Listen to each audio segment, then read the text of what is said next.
What is up, family? We have another Patreon request. We got... This is a new one, by the way. Je crois que j'ai jamais vu ça de ma vie. Alors, les jeux vidéo qui brisent ses joueurs. A game that breaks its players. Bon. OK. Show me. À votre avis, c'est quoi ce bruit?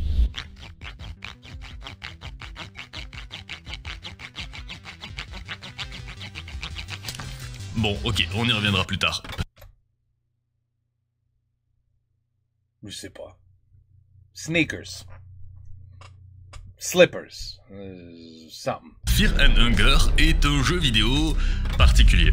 J'ai pas vraiment d'autres mots pour le décrire. C'est pas un mauvais jeu, hein. Loin de là, c'est un jeu fabriqué par une seule personne qui a fait naître des chaînes YouTube, qui a fait naître des chaînes de podcasts dédiées, qui a 95% d'évaluation extrêmement positive sur Steam. Sans même avoir lancé le jeu, vous comprenez qu'il a probablement ce petit truc en plus. Donc oui, vous devriez y jouer, la vidéo peut attendre, mais il y a de très grandes chances que vous ne reveniez sur cette vidéo que pour m'insulter, parce qu'il y a de très grandes chances que votre première partie se passe à peu près comme la mienne. C'est-à-dire choisir un perso, apparaître dans la cour du donjon sans tuto ni journal de quête, sans map ni direction où aller, rien d'autre qu'un cheval décédé que le jeu va vous proposer de frapper, ce qui va faire suffisamment de bruit pour attirer 2 dogos qui vont vous bouffer. Quoi? Ah, j'aime ce jeu déjà. What's this called? Attends, what was this shit? I already forgot the name of the damn game. Fear and Hunger. Bon. Fear and Hunger.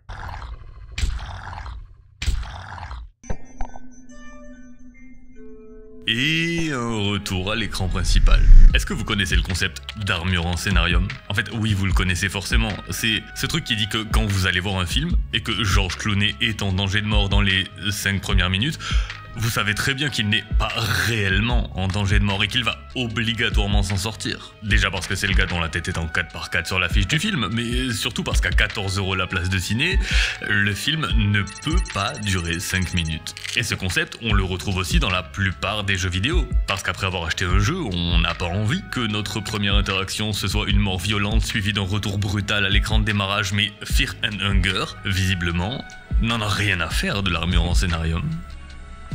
Et apparemment va falloir s'y habituer parce que mourir sur un canidé en seulement 12 secondes alors qu'on a lancé le jeu dans sa difficulté la moins élevée, c'est quand même plutôt embarrassant. Well, the joueur de grenier, Mr. Fred would love a game like this. He would say, this would be Fred. Allez, on part. Attends. Ça partit? Ça part? Merde. Ça commence. Ça, non,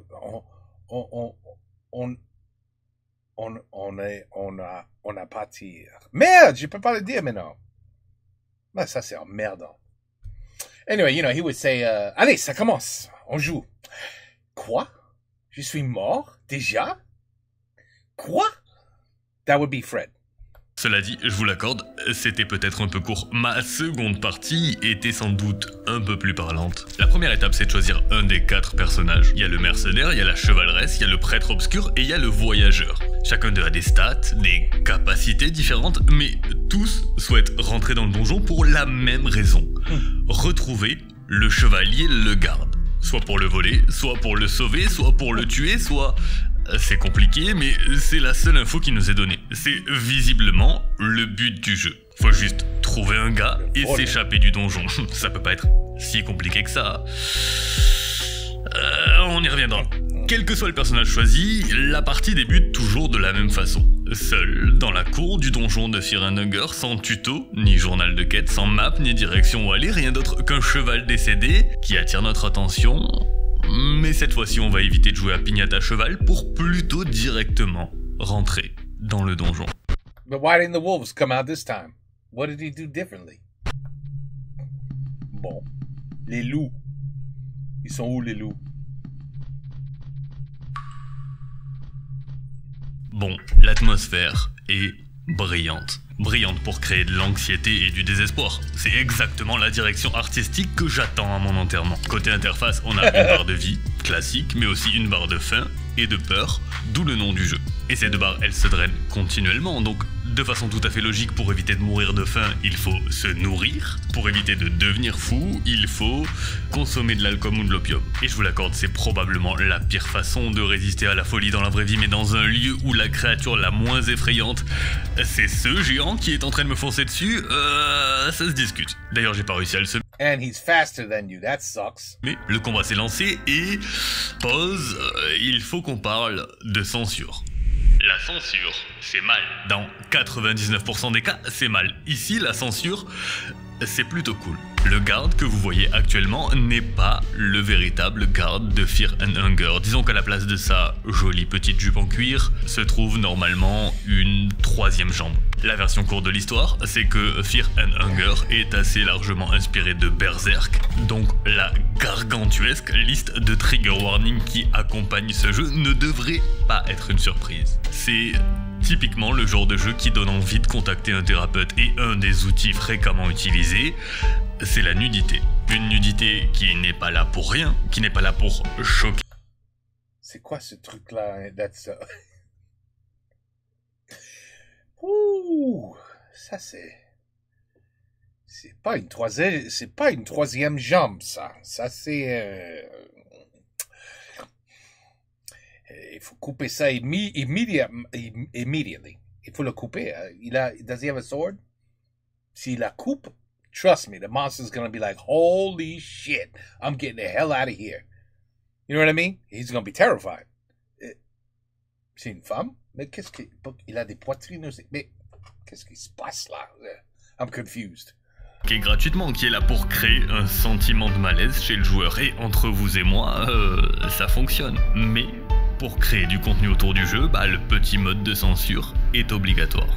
Car sinon j'aurais pas pu vous montrer ce fort bien membré garde, et j'aurais pas pu vous parler du système de combat de Fear and Hunger. Un système de combat basé sur la joyeuse notion de démembrement. Là où dans les RPG au tour par tour classiques, vous allez être mis face à de nombreux ennemis et allez devoir choisir dans quel ordre vous souhaitez les vaincre, dans Fear and Hunger, vous ne serez mis que face à un ou deux ennemis et allez devoir choisir dans quel ordre vous souhaitez les découper.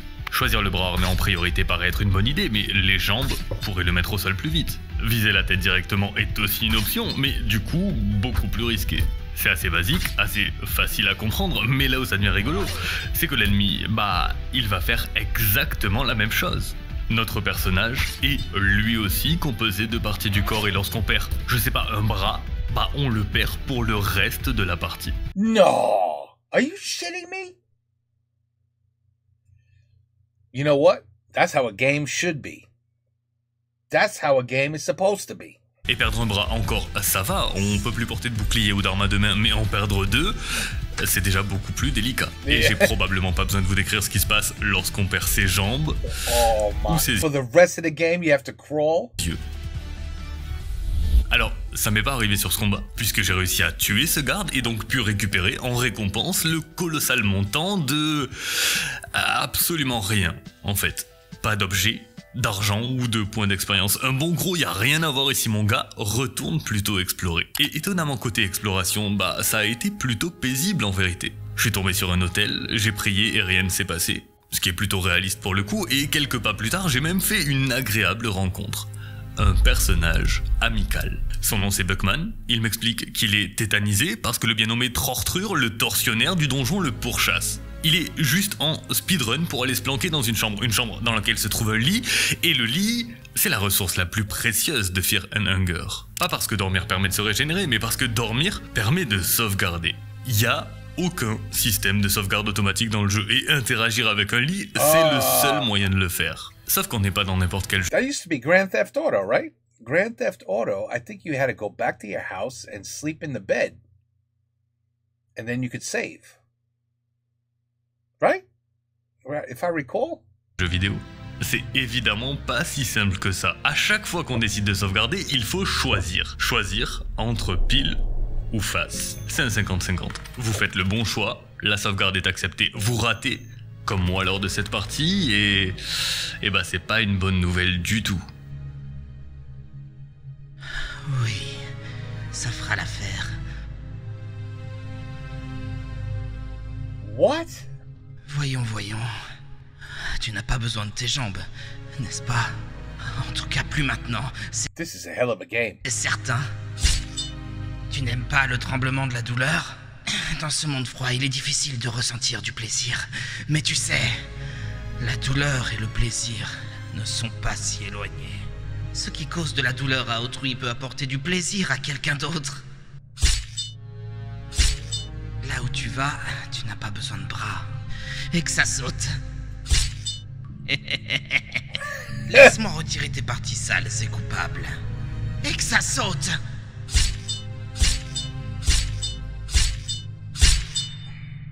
Damn. Et un nouveau retour à l'écran principal. Parce que j'ai essayé de sauvegarder. Ouais, voilà. Je vous cache pas qu'à ce moment-là, j'ai une réaction And then you gotta start all over. Oh, Fred would love a game like this. d'enfant. Je me suis dit, mais c'est pas juste en fait. Je ne mérite pas de mourir comme ça. Depuis le début de cette partie, je fais attention à ma santé, à ma barre de faim et de peur. Je prends le temps de ramasser tout ce que je trouve et d'entrer dans chaque nouvelle salle avec prudence. Et là, on m'annonce que je vais devoir recommencer à zéro parce que j'ai essayé de sauvegarder. Soit il y a une chose qui visiblement m'échappe et je comprends pas ce que j'ai sous les yeux, soit le jeu est terriblement injuste. Spoiler. Ouais, le jeu est terriblement injuste. Est-ce que ça m'a arrêté? Absolument pas. Et je saurais même pas vous dire pourquoi réellement.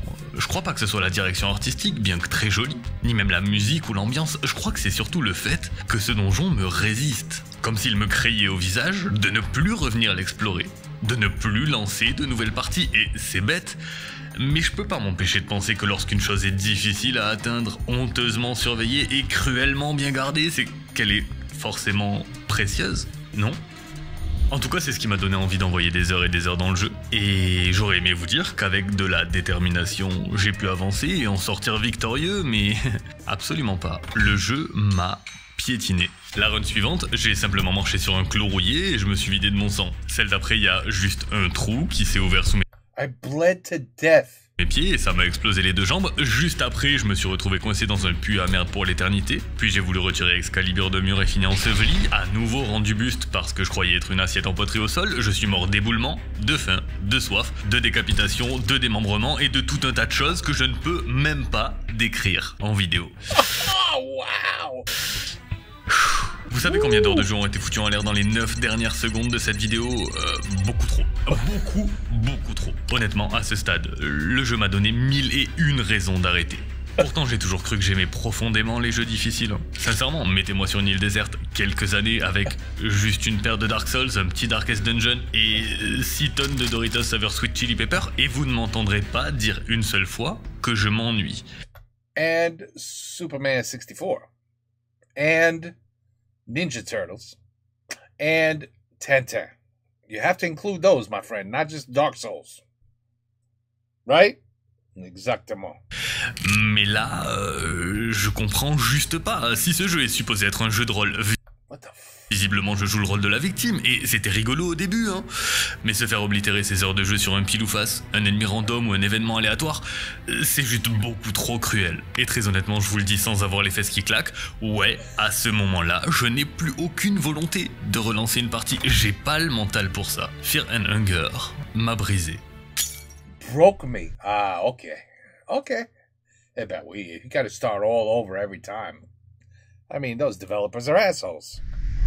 Pourtant, Fear and Hunger n'est pas un jeu difficile. Enfin, pas difficile au sens que peut l'être un Dark Souls, c'est pas mécaniquement difficile. La vérité, c'est juste que Fear and Hunger joue avec ses propres règles, un set de règles terriblement cruel, que le joueur n'a aucun autre choix que d'accepter. Une des façons que le jeu a de vous infliger sa cruauté passe par l'aléatoire. Tout est aléatoire dans le jeu. Pas uniquement la sauvegarde, hein. La disposition du donjon est aléatoire d'une partie sur l'autre. Les loots, tous les loots sont aléatoires d'une partie sur l'autre. Le seul objet que j'ai l'impression de trouver fréquemment et à des endroits fixes, c'est la Siaos. Et la Siaos est une très mauvaise arme.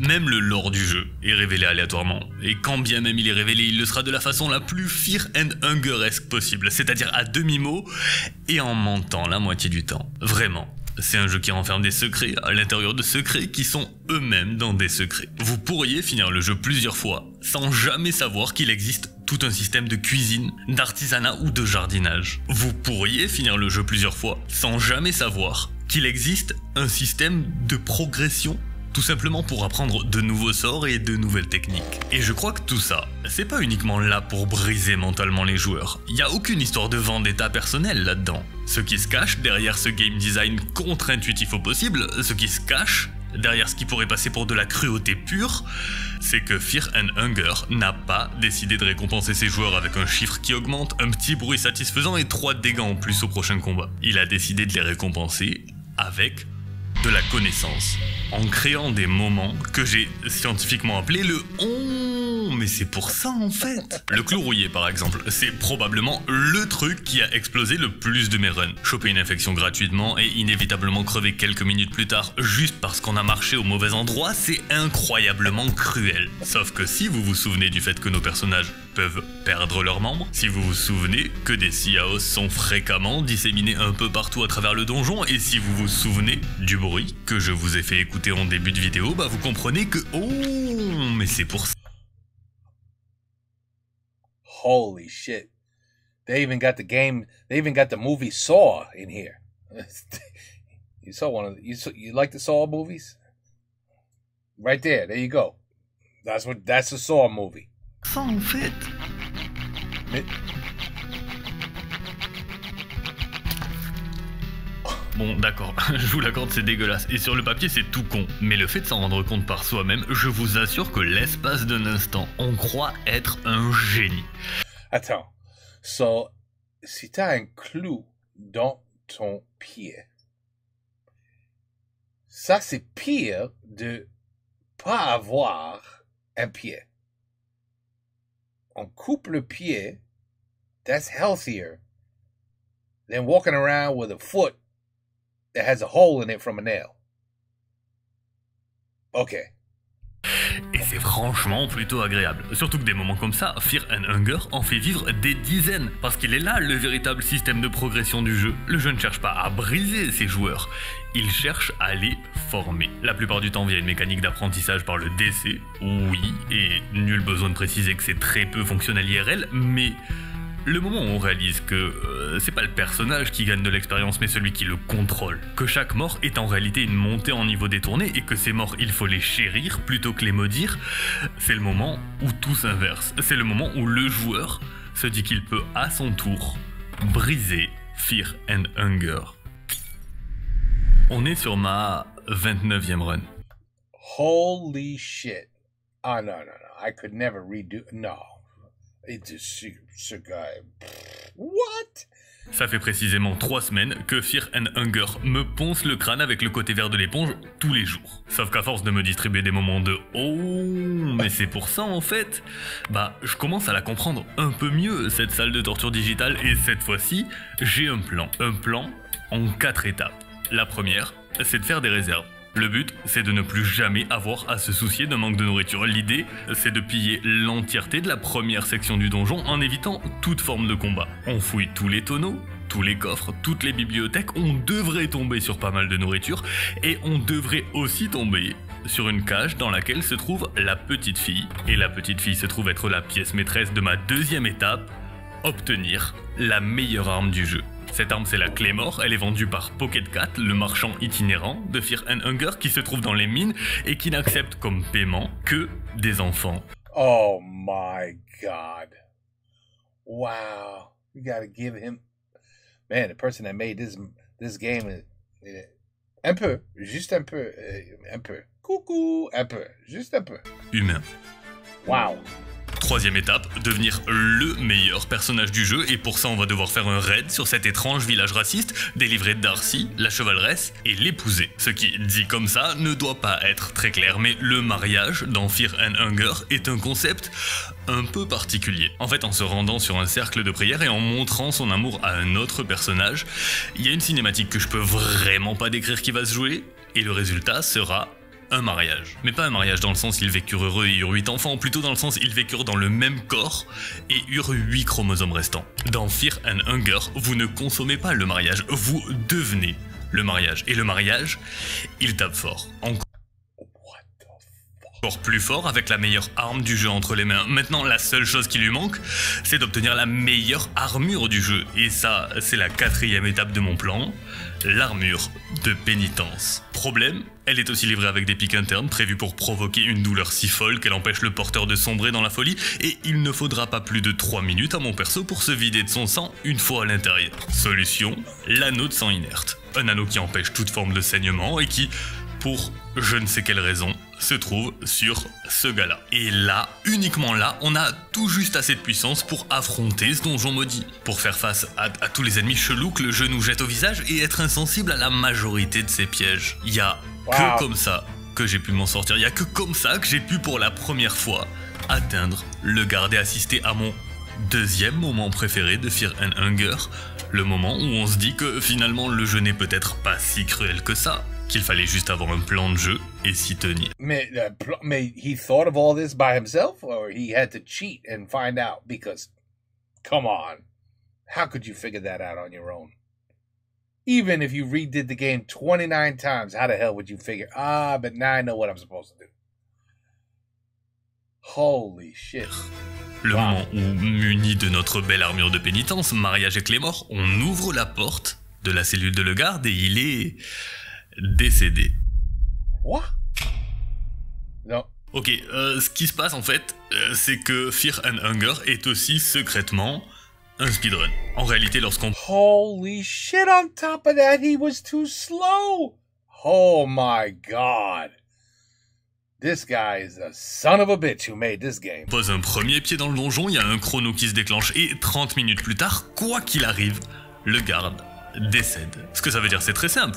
C'est que tout ce que je croyais savoir jusqu'à présent, toutes ces étapes que j'ai découvert et intégrées à ma run pour devenir plus puissant et plus résistant, c'est direction la corbeille. Parce que traverser l'entièreté de ce donjon en moins de 30 minutes, ça veut aussi dire pas de réserve, pas de mariage, pas de Clémor, pas d'armure de pénitence. Il n'y a aucun autre choix que de rush comme un idiot en ne prenant aucune précaution. Et ça, vous savez ce que ça veut dire. Run number 30, that's what it means. 31.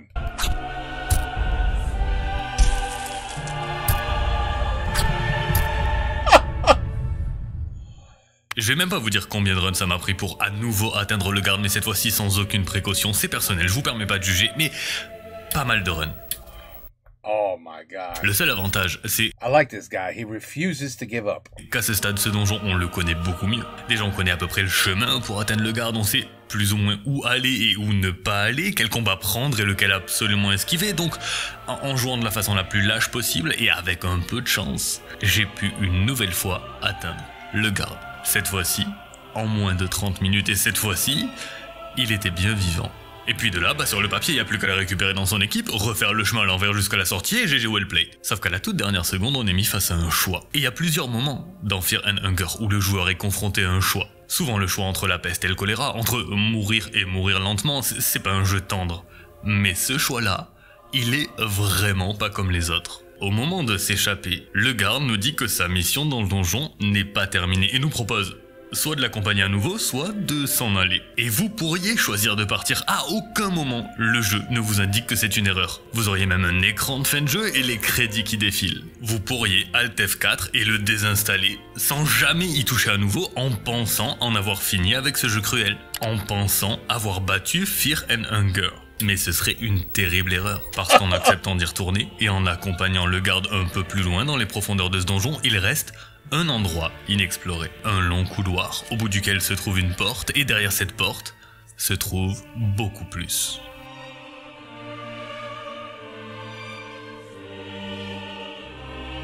A whole game again, like another game. What the man? Oh my god. Le voilà, mon moment préféré de Fear and Hunger. Le moment où tu réalises qu'il existe une gigantesque cité ancienne, peuplée de dieux, de voyages dans le temps, d'ennemis indescriptibles, de nouvelles zones, des dizaines de boss et toute une mythologie. Ce moment où tu réalises que le donjon de Fear and Hunger, le donjon qui t'a donné des cauchemars pendant probablement des semaines, ce n'était que l'introduction. Oh my god. C'était ça, en fait. Ça, c'est excellent. Le tutoriel. Ça, c'était excellent.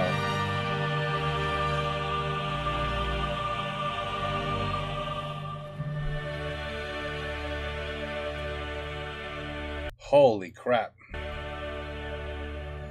Wow. There's some good shit out there. But you got when do you see the poor Le problème, c'est le temps. Quand est-ce qu'on a du temps pour jouer des jeux comme ça? Il n'y a pas de temps. On n'a pas de temps. Je peux pas essayer ça 60 fois in a row and then realize, oh, that's just the beginning of the game. Now I get to play the regular game. And how many hours is that going to take?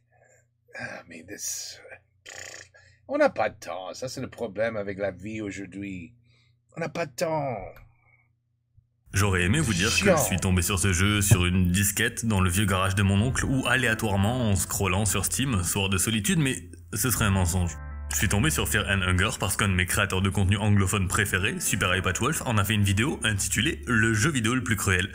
Et en réalité, je ne crois pas que ce soit un jeu si cruel que ça. En tout cas, c'est pas le ressenti que j'en ai. Je crois qu'en vérité, c'est un jeu plutôt respectueux. Pas respectueux de nos heures de jeu, oula, non, clairement pas, mais respectueux de notre capacité à comprendre ce qu'il nous crie au visage depuis la première minute de jeu. Ce qu'il nous crie au visage en cachant ses propres fonctionnalités, en faisant tout l'inverse de ce que l'industrie du jeu vidéo essaye de faire depuis des années, en sacrifiant des personnages que vous aviez juré de protéger et en vous faisant tout perdre, continuellement, de la façon la plus injuste qui soit et sans aucune pitié.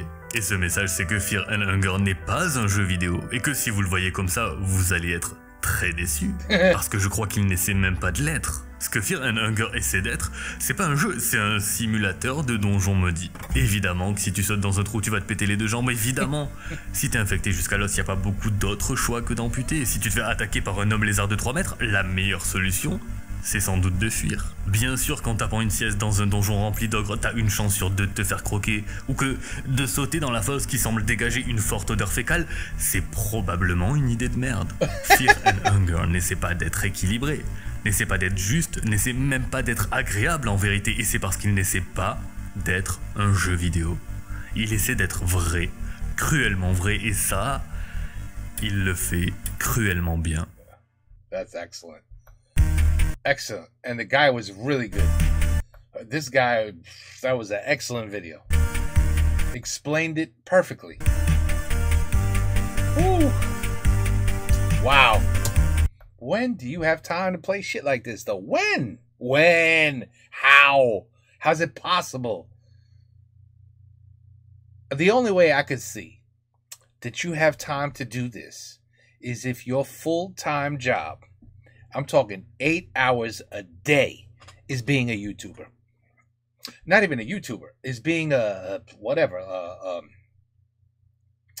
gamer on Twitch, whatever. And every day for 8 hours, that is your job. Your job is to play games every day until you finish. And then once you finish, oh, another game. Another game. Let's go. Another game. Not time to play another game. I don't know if it's enjoyable or it's just like a real job where you're like, oh, aujourd'hui, je veux pas jouer cette merde de jeu. No, il faut le jouer. C'est mon boulot. You know what I'm saying? I don't know. Otherwise, I don't know how you have time. I don't know how you could have a job. You could have kids. You have to cook dinner. You have to hang out with the family. You know, you got to talk to your wife. You got to go out. Oh, you want to go see a movie this weekend? No problem. Oh, you want to go hiking? You want to go here? You want to go there? Want to go to the beach? Attends. I have to play this game for my viewers so they can watch me play. I don't have time to do all that. I don't know how they do it. Je sais pas comment ils font. Mais ça, c'était... You know what? That is a real game. That's like not even a game. He's right. It's almost like reality. It's reality. I mean, think about it. If you even had a gun, a pistol, you had a gun, that was your weapon, a gun, and 3 wolves, just shit coming out their mouth like rabid wolves, chase you, they're coming right at you, right? Would you be like, I'm going to try to shoot and kill all 3 of these wolves, or I'm going to get the fuck out of here? I'm running for my life. Because only one of these wolves catches me, I'm done, I'm dead. And like, or am I just going to, it's a game, so, pow, pow, pow. Et voilà, j'ai gagné. No. In reality, you would say, I don't give a shit if I have a pistol. Unless it's a machine gun or a bazooka, I'm not trying to kill 3 rabid wolves running at me full speed. Hell no. I need to get the hell out of here. I gotta find a way to escape. Not to play the hero and try to kill them. You know what I mean? Alors, je comprends ce jeu. Mais c'est un jeu que, comme j'ai jamais vu de ma vie. It's very interesting. Very interesting. What? No, I will never play a game like this because I just don't have the time, unfortunately. See, 20-minute video. That's it. That's about as much time as I got for games. Or I could, do like one level of what poor Fred from Joueur de Grenier does. One level of his game. Download the emulator, try to do one level. That's it. I don't have time to do the whole game. Forget it. Le paton. Anyway, it's okay. I like this video. I don't know, c'est dommage que... c'est quoi son nom? Parce he's a very good talker. Very good. C'était très bien. Very well done, the video, though. Very informative. No stupid jokes, not trying to be funny. He was funny, too. There was a couple things he said were funny, but, he did it in a serious way. Anyway, I like it. It's a good video. Et voilà. The game that broke the players. I can see how this could break your heart. It could. Bon, allez. À la prochaine. Bonsoir. Yeah, I don't think I say anything less than that. It's just bonsoir. À la prochaine.